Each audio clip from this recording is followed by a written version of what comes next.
This is the Durable Dad Podcast. I'm your host, Tommy Geary. This show is going to give you the skills and tools you need to be a rock-solid man for your work, your community, and most importantly, your family.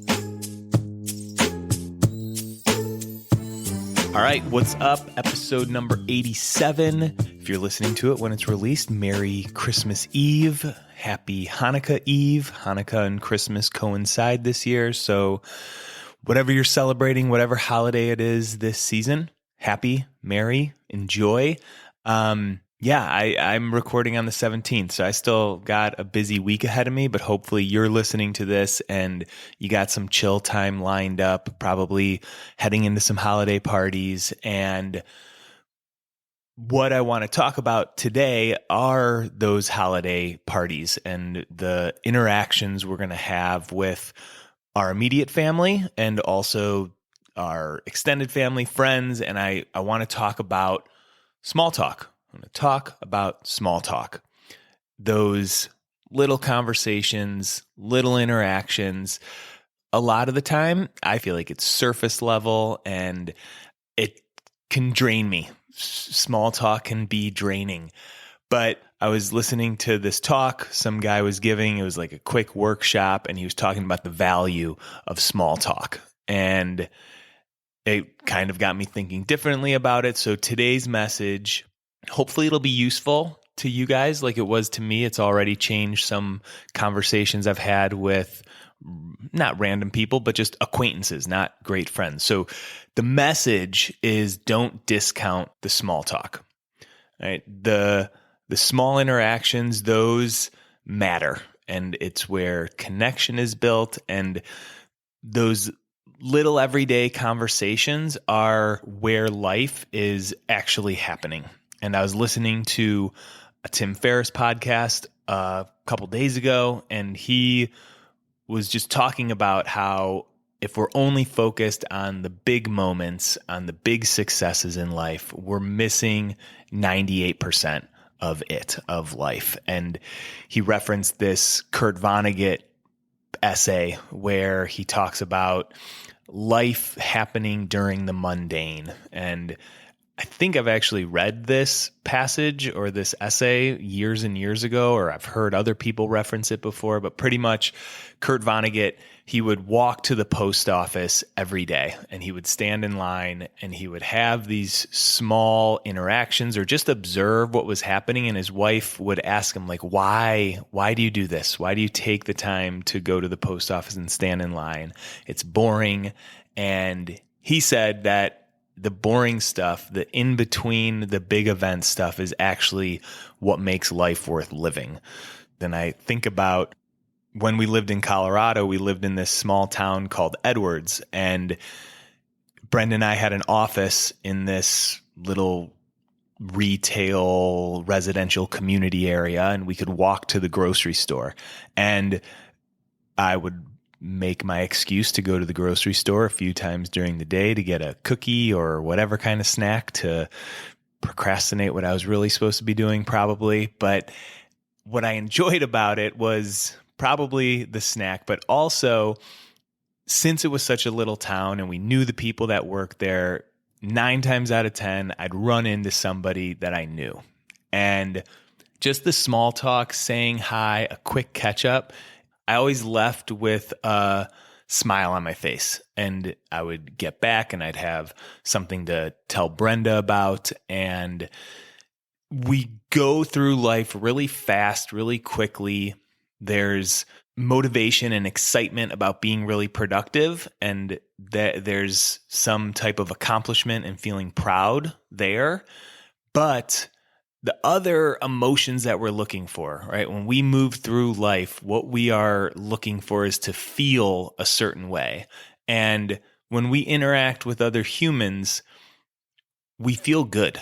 And that's what not discounting the small talk is all about. It's about being present for who you're talking to, because us humans enjoy that human-to-human interaction. And if it fills you up a little, you're probably making someone else's day better as well. So you have the small talk with your immediate family, your wife, your kids, kind of around the house. everyday stuff like Nell, my daughter, wanted to tell me all about her magnetiles and the garage she built and the house she built and all the other little compartments and everything like that.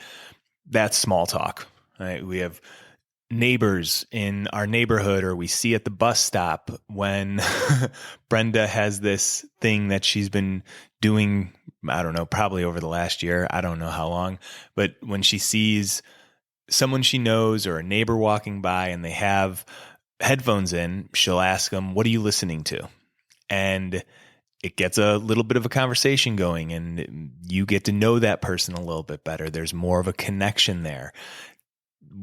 Our extended family, we're going to be seeing a lot of them, not just me and Brenda, but you listening. You're probably going to be seeing extended family going into holiday parties, and that's full of small talk. The opportunity here is to pull back a little bit, zoom out, and look down at these small interactions you're having. You can do this with your family, your kids, your wife. Those are the most important relationships that we have. And at this time of the year, the parties that you're going to, the people that you're going to see that you don't see very often. There's this scene in Home Alone where Kevin is leaving the church on Christmas Eve and walking to his house to protect his house. And on that walk, he stops and he looks in at this house that's having a party. And there's one family walking in and another family in there greeting them. And you just get this picture of how special that is. And they're just saying hi. They're just saying happy holidays to each other, giving each other a hug, and it's an ordinary party, but it's heartwarming. It's fulfilling, and that's the opportunity for you. So think about the goals you have in life, and I'm working on goals with my clients right now for 2025. What are their intentions? Where do they want to grow? What do they want more of? And when we think about goals, relationships are a huge part of our goal.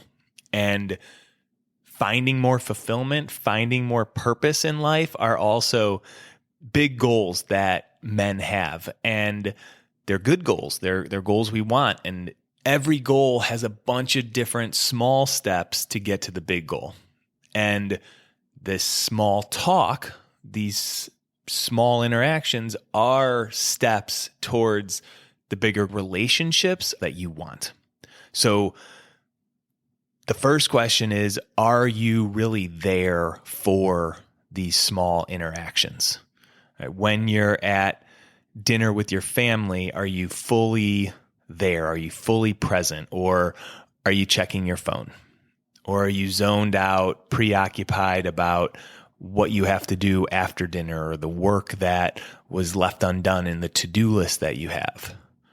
Are you available for the small talk? If you're in a conversation with someone at one of these holiday parties or even at work, in the office, wherever, if you're in a conversation, are you really listening to the person? Are you hearing them? Are you curious, asking questions? Or are you thinking about what's happening next or how to wrap things up so you can get to the next conversation? Just be aware if you're missing an opportunity for some connection, if you're missing an opportunity to slow down and get what you really want out of life, a better relationship, deeper connections.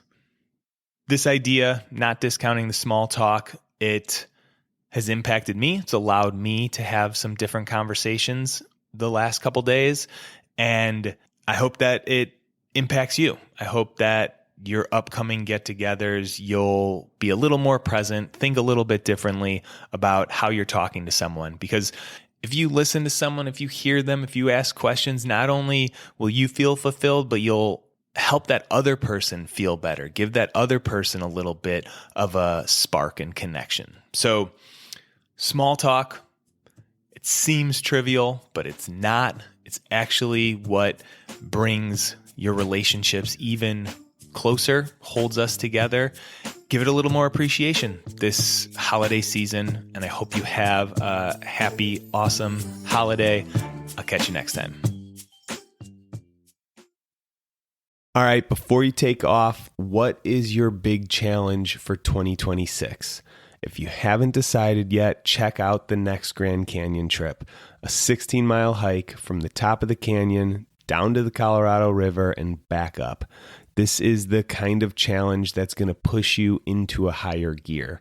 You're going to train, you're going to get in better shape, and you're going to check off a bucket list experience. So if you're wanting something to train for next year, a goal that's going to pull you out of the grind, this is it. We're assembling the team right now. All the details are on the website. Training starts in January. We hike in April. Check it out.